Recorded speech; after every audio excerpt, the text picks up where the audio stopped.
don't just assume because you've got a lease that you're going to stay there, or, you know, the county, they can't afford to pay Rodney Parade, can they? They can't afford to buy it here. I don't think he's a rich man, but I don't think he's got that amount of money to buy a stadium unless he had a consortium with him.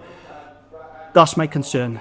Dragons go, Rodney Parade goes, county are homeless, and professional sport dies in the city. In an ideal world, I think if Dragons are to go, the ideal scenario would be county still play there, and have Newport RFC return into Rodney Parade. That would be, in an ideal world, a good scenario.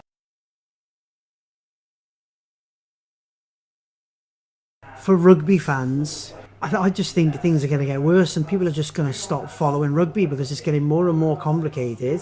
With Gwent Dragons, we're looking at the fixtures going, they're home this week, they're away next week, they don't play for 3 weeks, they're in South Africa for a fortnight. Then you don't know for certain what's going on with the Dragons when they're playing. It seems to be all or nothing and patchy, and we're kind of looking at the fixtures going, I think they're not home now for another couple of weeks. They're in South Africa for a couple of weeks. There's internationals on, they're not playing. So they already play very few games at home. So fans of Gwent Dragons don't have that many opportunities to go and watch their team. And then if they go out of business and it becomes 2 regions, East and West or whatever people are talking about, I think people will just go, do you know what, it's not worth the effort anymore. I'm not going to bother watching that. Maybe they'll go and watch Pill Harriers and Cross Keys and other smaller clubs, which wouldn't be a bad thing, but professional sport in Newport just seems to be getting worse.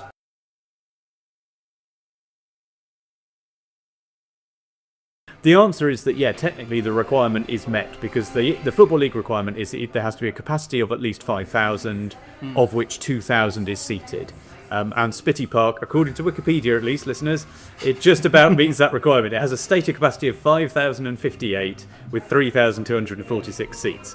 But like I say, the real question is that capacity realistic given the state of disrepair around the place? I mean, the shed terrace over the far side has been in a rough old state for years.